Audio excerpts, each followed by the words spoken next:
ಜಿಗಣಿಯ APC ವೃತ್ತದಲ್ಲಿ ಕಾಂಗ್ರೆಸ್ ಪಕ್ಷದ ವತಿಯಿಂದ ಬೆಲೆ ಏರಿಕೆ ವಿರೋಧಿಸಿ ಕಾಂಗ್ರೆಸ್ ಕಾರ್ಯಕರ್ತರು ಪ್ರತಿಭಟನೆ ನಡೆಸಿದರು. ಕೇಂದ್ರ ಸರ್ಕಾರದ ವಿರುದ್ಧ ಘೋಷಣೆಗಳನ್ನು ಕೂಗಿ ತಮ್ಮ ಆಕ್ರೋಶ ವ್ಯಕ್ತಪಡಿಸಿದರು. ಜಿಗಣಿ ಪುರಸಭೆ ಸದಸ್ಯ ಫ್ಯಾನ್ಸಿ ರಮೇಶ್ ಮಾತನಾಡಿ, ಕೇಂದ್ರ ಸರ್ಕಾರದ ಜನವಿರೋಧಿ ನೀತಿಯಿಂದಾಗಿ ಜನಸಾಮಾನ್ಯರು ಪರದಾಡುವಂತಾಗಿದೆ.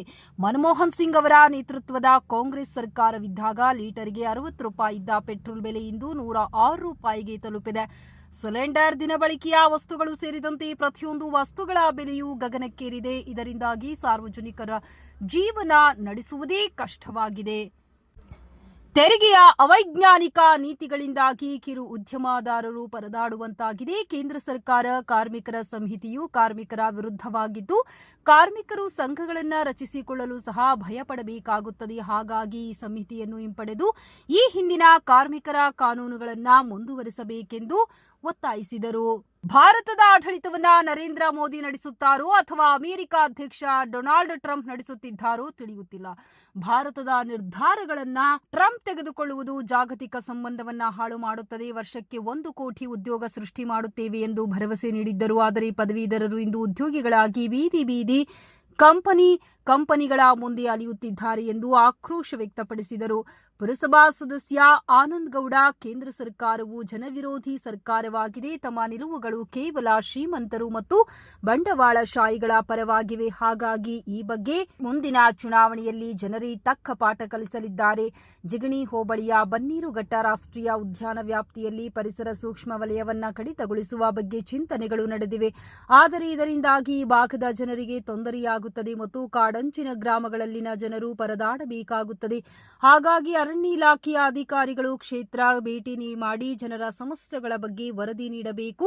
ಪರಿಸರ ಸೂಕ್ಷ್ಮ ವಲಯದ ಕಡಿತ ಬಗ್ಗೆ ಪ್ರತಿಭಟನೆಗಳು ಪ್ರಾರಂಭವಾಗಿದ್ದು, ಮುಂದಿನ ದಿನಗಳಲ್ಲಿ ಜಿಗಣಿ ಹೋಬಳಿಯ ಎಲ್ಲಾ ಗ್ರಾಮಗಳು ಒಗ್ಗೂಡಿ ಪ್ರತಿಭಟನೆ ನಡೆಸಲಾಗುವುದೆಂದು ತಿಳಿಸಿದರು.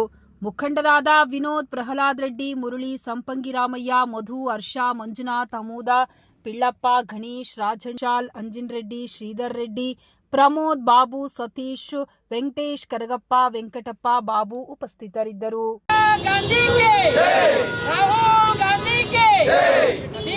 ಶಿವಕುಮಾರ್ ಕೆ, ಸಿದ್ದರಾಮಯ್ಯ ಕೆ, ಖರ್ಗೆ ಜಿ ಕೆ, ಡಿಕೆ ಸುರೇಶ್ ಅಣ್ಣ ಕೆ, ಧಿಕ್ಕಾರ, ಬಿಜೆಪಿಗೆ ಧಿಕ್ಕಾರ, ಧಿಕ್ಕಾರ, ಧಿಕ್ಕಾರ, ಬಿಜೆಪಿಗೆ ಧಿಕ್ಕಾರ, ಧಿಕ್ಕಾರ, ಧಿಕ್ಕಾರ, ಬಿಜೆಪಿಗೆ ಧಿಕ್ಕಾರ. ಜಾಸ್ತಿ ಮಾಡುವ ಕೇಂದ್ರ ಸರ್ಕಾರಕ್ಕೆ ನಮ್ಮ ಭಾರತ ದೇಶದ ಮಾನ ಮರ್ಯಾದೆ ಹರಾಜು ಮಾಡಿದ ಚೀನಾವನ್ನು ನಾಯಿತ ಭಾರತ ದೇಶದ ಮಾನ ಮರ್ಯಾದೆ ಹರಾಜು ಮಾಡಿದ ಕೇಂದ್ರ ಸರ್ಕಾರಕ್ಕೆ ಮೋದಿ ಸಾಹೇಬರಿಗೆ,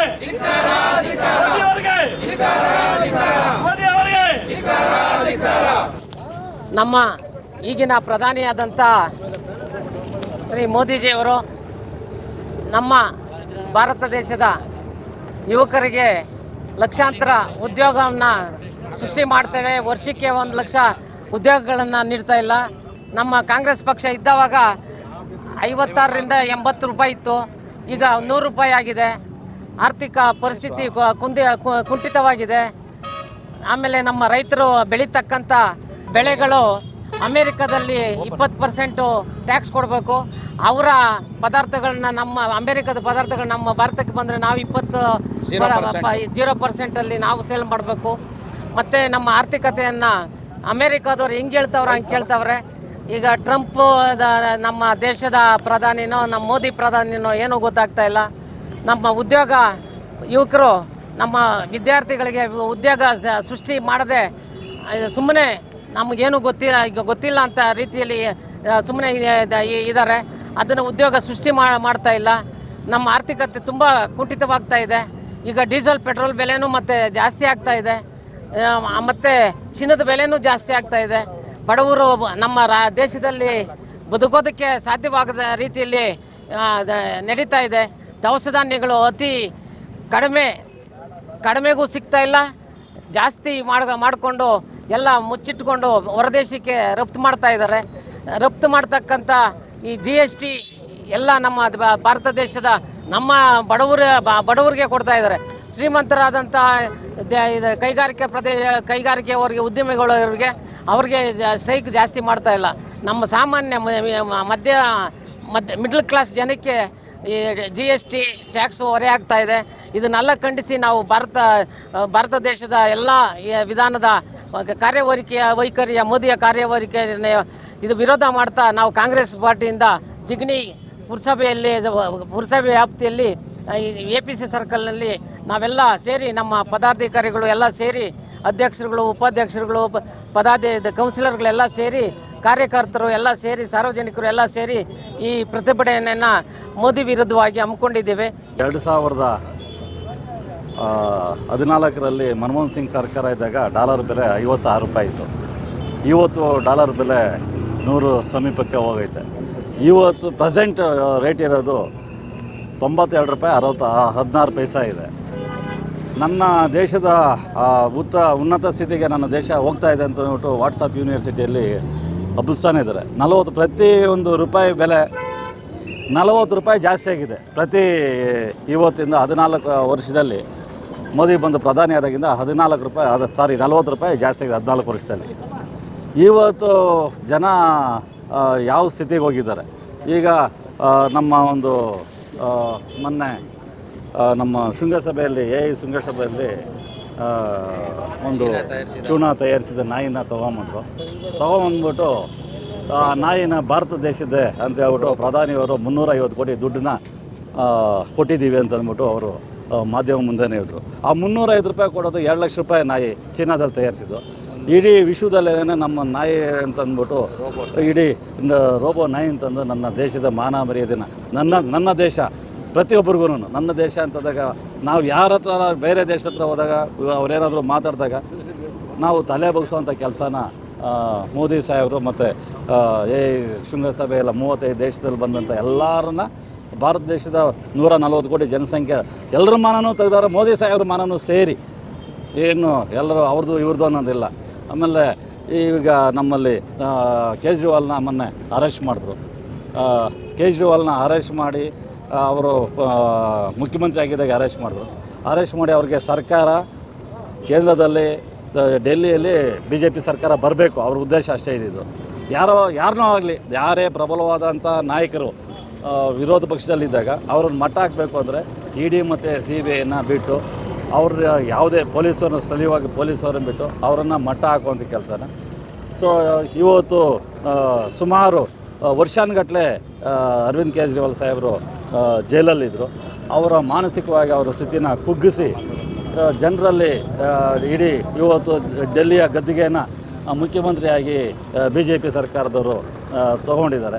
ಇದೇ ರೀತಿ ನಮ್ಮಲ್ಲಿ ಎಲ್ಲ ರೀತಿಯೂ ಈಗ ನಮ್ಮ DK ಸಾಹೇಬರನ್ನು ಇಳಿಸಿದ್ರು, ED ದಾಳಿ ಮಾಡಿಸಿದ್ರು, CBI ದಾಳಿ ಮಾಡಿಸಿದ್ರು, ಚಿದಂಬರನ ದಾಳಿ ಮಾಡಿಸಿದ್ರು. ಈ ರೀತಿ ಉದಾಹರಣೆಗಳು ತಗೊಂಡಾಗ ನೂರಾರಲ್ಲ ಸಾವಿರಾರು ಐತೆ. ಸಾವಿರಾರು ಅಂದಾಗ ಯಾರೇ ಒಬ್ಬ ನಾಯಕನು ಸಣ್ಣ ನಾಯಕರಿಂದ ದೊಡ್ಡ ನಾಯಕರಿಗೆ ಯಾರೇ ಆದ್ರೂ ಅವರನ್ನು ಮಟ್ಟ ಹಾಕಬೇಕು ಅಂದ್ಬಿಟ್ಟು ಎಲ್ಲ ರೀತಿಯೂ ಶುದ್ಧ ಶಕ್ತಿಗಳಂತ ಏನು ಹೇಳ್ತಾರೆ ಆ ರೀತಿ ಶುದ್ಧ ಶಕ್ತಿಗಳ ಥರ ನಮ್ಮ ED ಮತ್ತು ITನ CBIನ ದಾಳಕ್ಕೆ ಎಲ್ಲರೂ ಕುಣಿಸ್ತಾ ಇದ್ದಾರೆ ತಕತಾಯ ಅಂತಂದ್ಬಿಟ್ಟು. ಇದು ನಮ್ಮ ದೇಶದ ಪರಿಸ್ಥಿತಿ. ಅರಣ್ಯ ಇಲಾಖೆದು 4.5 ಕಿಲೋಮೀಟ್ರ್ ಮೊದಲು 100 ಮೀಟ್ರ್ ಇತ್ತು.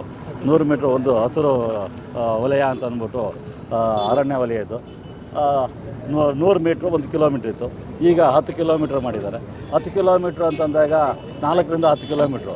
4ರಿಂದ 10 ಕಿಲೋಮೀಟ್ರ್ ಅಂತಂದರೆ ಇಲ್ಲಿಂದ ನಮಗೆ ಎಲೆಕ್ಟ್ರಾನಿಕ್ ಸಿಟಿವರೆಗೆ ಹೋಗ್ತೈತೆ. ಜಿಗಣಿಯಿಂದ ಮಾಂತಲಿಂಗಾಪುರದಿಂದ ಆನೇಕಲ್ವರೆಗೂ. ಆನೇಕಲ್ ಟೋಟಲ್ ಹೋಗ್ತೈತೆ. ಆನೇಕಲ್ಲು ಮುತ್ಯಾಲಮುಳುಗು ತೊಗೊಂಡಾಗ ಟೋಟಲ್ ಆನೇಕಲ್ಲು ಹೋಗ್ತೈತೆ. ಈಗ ಭಾರತದಲ್ಲಿ ಈ ರೀತಿ ಜನಕ್ಕೆ ಸುಪ್ರೀಂ ಕೋರ್ಟಲ್ಲಿ ಆರ್ಡ್ರ್ ಹಾಕಿ ಯಾವುದೋ ಒಂದು ಬನಘಟ್ಟ ಚಲೋ ನ್ಯಾಷನಲ್ ಪಾರ್ಕ್ ಚಲೋ ಅಂತಂದ್ಬಿಟ್ಟು ಕೆಲವೊಂದು ಹಿತಾಸಕ್ತಿ ಒಂದು 4-5 ಜನ ನಮ್ಮ ತೇಜಸ್ವಿ ಸೂರ್ಯ ಇವರು ರಾಜೀವ್ ಚಂದ್ರಶೇಖರ್ ಇನ್ನೂ ಮುಖಂಡ ಮುಂತಾದವರು ಜನರಿಗೆ ತೊಂದರೆ ಕೊಡಬೇಕು ಅಂತ ಅಂದ್ಕೊಂಡು ಇಡೀ ಇವತ್ತು ಏನು 26,000 ಎಕರೆ ಇತ್ತು ಮೊದಲು ನಮ್ಮ ಮೈಸೂರು ಮಹಾರಾಜರಿದ್ದ ಕಾಲದಲ್ಲಿ. ಇವತ್ತು 65,000 66,000 ಎಕರೆನ ಮಾಡಿದ್ದಾರೆ.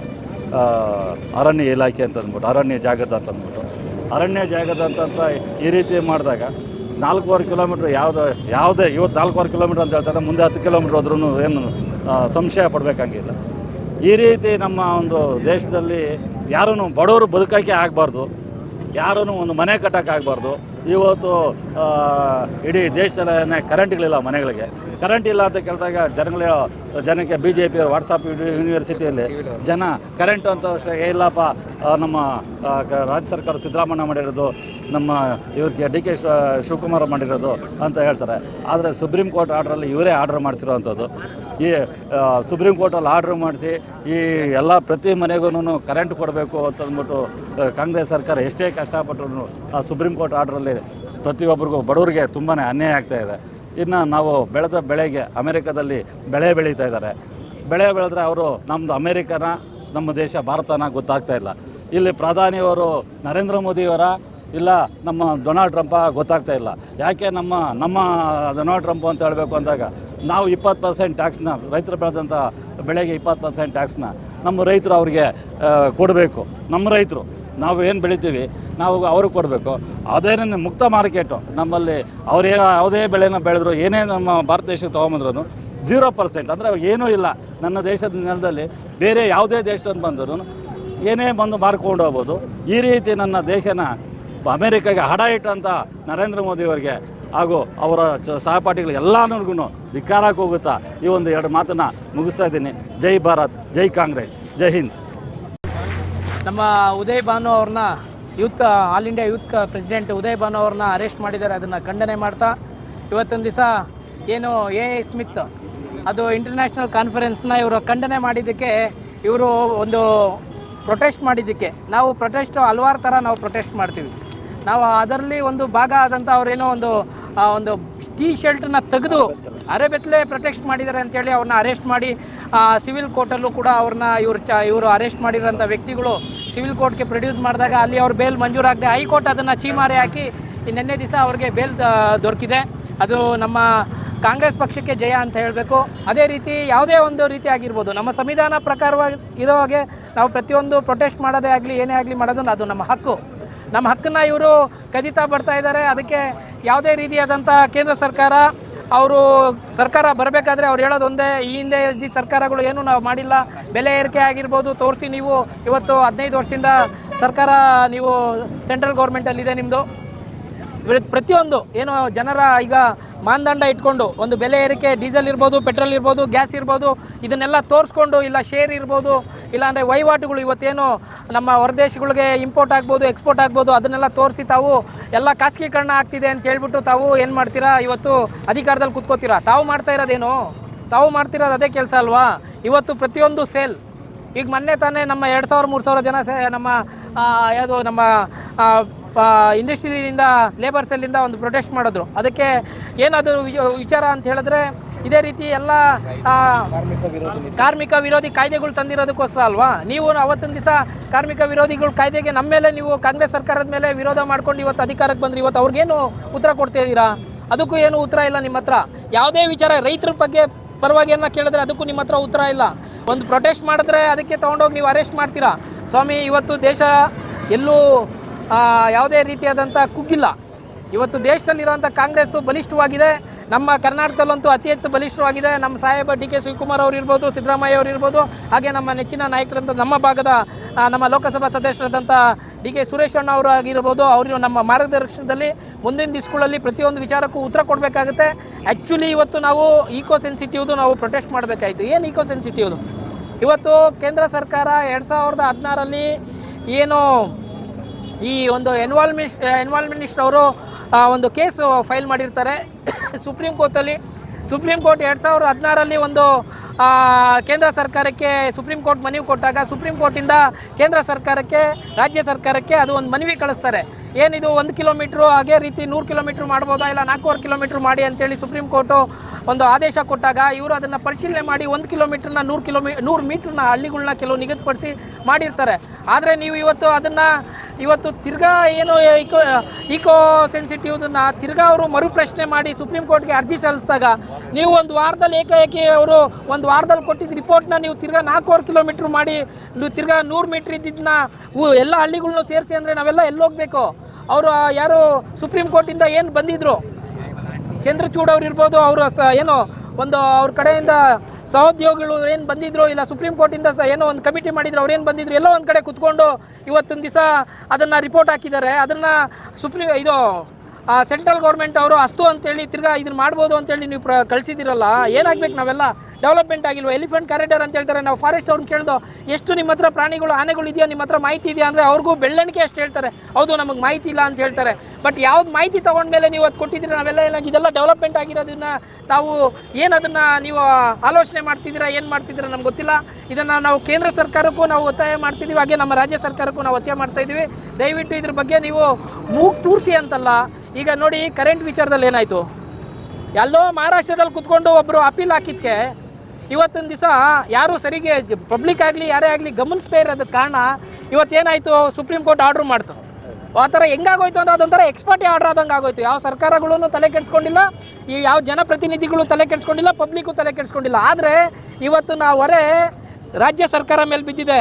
ಜನ ಏನಂತ ಹೇಳ್ತಿದ್ದಾರೆ ಇವತ್ತು ಅಂತ ಹೇಳಿದ್ರೆ, ಯಾವ ಸ್ಟೇಟಲ್ಲೂ ನಡೀತಾ ಇಲ್ಲ, ಬರೀ ಕರ್ನಾಟಕ ಗೌರ್ಮೆಂಟಲ್ಲಿ ಮಾತ್ರ ಈ ಥರ ನಡೀತಿದೆ ಅಂತ ಹೇಳಿದ್ರೆ, ಹೌದು ಸ್ವಾಮಿ, ಯಾಕೆ ಆ ಥರ ನಮಗೂ ಭಯ ಆಗ್ತಿದೆ ಅನಿಸುತ್ತೆ ಅಂತ ಹೇಳಿದ್ರೆ, ನಮ್ಮ ದೊಡ್ಡ ಮಟ್ಟದಲ್ಲಿ ಎಲ್ಲರೂ ಈ IAS ಆಫೀಸರ್ಗಳು, IAS ಆಫೀಸರ್ಗಳು ಯಾಕೆ ನಮಗೆ ಮೋಸ್ಟ್ಲಿ ನನಗನ್ಸೋ ಪ್ರಕಾರ ನಮ್ಮ ಸಚಿವರುಗಳಿಗೆ, ಅದಕ್ಕೆ ಸಂಬಂಧಪಟ್ಟಂಥ ಸಚಿವರುಗಳಿಗೆ, ಇಲ್ಲ CM ಅವ್ರಿಗೆ, ಇಲ್ಲಾಂದರೆ DCM ಅವ್ರಿಗೆ ಮೋಸ್ಟ್ಲಿ ಈ ಥರ ಮಾಡಿದ್ರೆ ನಮಗೆಲ್ಲಿ ಸರ್ಕಾರಕ್ಕೆ ತೊಂದರೆ ಆಗುತ್ತೆ ಅಂತೇಳಿ ಈ ಥರ ಏನೋ ಸ್ಟೇಟ್ಮೆಂಟ್ ನಿಮ್ಮ ಅಧಿಕಾರಿಗಳ ಕಡೆಯಿಂದ ನೀವು ಕೊಡಿಸ್ತಿದ್ದೀರ. ಯಾಕಂದರೆ ಎಲ್ಲ ನಾರ್ತ್ ಇಂಡಿಯಾ IASಗಳೇ, ಅವ್ರಿಗೆಲ್ಲ ಅದೇನೋ ಹೇಳ್ತಾರಲ್ಲ, ಪುಸ್ತಕದ ಬದನೆಕಾಯಿ ಬಗ್ಗೆ ಅವ್ರು ಓದ್ತಾರೆ ಅಷ್ಟೇ, ಬಿಟ್ಟರೆ ಪ್ರಾಕ್ಟಿಕಲ್ ಅವ್ರಿಗೆ ಏನೂ ಗೊತ್ತಿರಲ್ಲ. ಇವತ್ತೊಂದು ದಿವಸ ಅದೇ ಕೆಲಸನೇ ಈಗ ಫಾರೆಸ್ಟ್ ಈಕೋ ಸೆನ್ಸಿಟಿವ್ ಅವ್ರೂ ಬಂದು ಎಲ್ಲೋ ಒಂದು ಕಡೆ ಕುತ್ಕೊಂಡು ಮಾಡೋಗಿದ್ದು. ಇವತ್ತೊಂದು ದಿವಸ ಜನ ಬೈತಾ ಇದ್ದಾರೆ. ಇವತ್ತು ಕರೆಂಟು ಅದ್ರ ಬಗ್ಗೆನೂ ಸರಿಯಾಗಿ ಮಾಹಿತಿ ಇಲ್ಲ. ಏನಕ್ಕೆ ಮಾಹಿತಿ ಇಲ್ಲ ಅಂತ ಹೇಳಿದ್ರೆ, ಅದು ಸುಪ್ರೀಂ ಕೋರ್ಟ್ ಕೊಟ್ಟಿರೋ ಡೈರೆಕ್ಷನ್ ಅಂತ ಹೇಳಿದ್ರೆ, ಜನ ಅದನ್ನು BJP ಅವ್ರು ಯಾವ ರೀತಿ ಹೇಳ್ತಾ ಇದ್ದಾರೆ, ಇಲ್ಲ ಕೇಂದ್ರ ಸರ್ಕಾರ ಅಲ್ಲ, ಇದು ರಾಜ್ಯ ಸರ್ಕಾರದಿಂದ ಇವತ್ತು ಕರೆಂಟ್ ಪ್ರಾಬ್ಲಮ್ ಆಗ್ತಿದೆ ಅಂತ ಅದೋ ತಿರುಗಿಸ್ದಂಗೆ. ನಾಳೆ ದಯವಿಟ್ಟು ಎಚ್ಚೆತ್ಕೊಳ್ಳಿ. ನಾಳೆ ಈ ಕರೆಂಟನ್ನು ಹೆಂಗೆ ತಿರುಗಿಸ್ದಂಗೆ ನಮ್ಮ ರಾಜ್ಯ ಸರ್ಕಾರದ ಮೇಲೆ ನಾಳೆ ಈ ಈಕೋ ಸೆನ್ಸಿಟಿವ್ದು ನಿಮ್ಮ ಮೇಲೆ ತಿರ್ಚುತ್ತಾರೆ. ಅವರು ಹೇಳಿದ್ರು, ನಮ್ಮ ನಾಯಕರು ಹೇಳಿದ್ರು, ವಾಟ್ಸಪ್ ಯೂನಿವರ್ಸಿಟಿನ ಯಾವ ರೀತಿ ಬಳಕೆ ಮಾಡಬೇಕು ಅಂತ ಅವ್ರಿಗೆ ತುಂಬ ಚೆನ್ನಾಗಿ ಗೊತ್ತಿದೆ. ಸೋಷಿಯಲ್ ಮೀಡಿಯಾ ಅವ್ರನ್ನ ಯಾವ ರೀತಿ ಬಳಸ್ಕೋಬೇಕು ತುಂಬ ಚೆನ್ನಾಗಿ ಗೊತ್ತಿದೆ. ಈ ನಡುವೆ ಎಲ್ಲರೂ ರೋಸೆತ್ಬಿಟ್ಟಿದ್ದಾರೆ.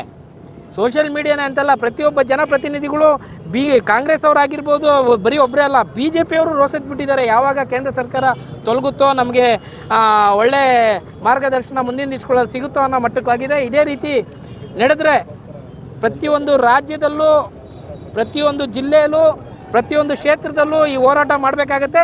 ಆಮೇಲೆ ಈಕೋ ಸೆನ್ಸಿಟಿವ್ಗೆ ಇಲ್ಲಿಗೆ ನಿಲ್ಲಲ್ಲ.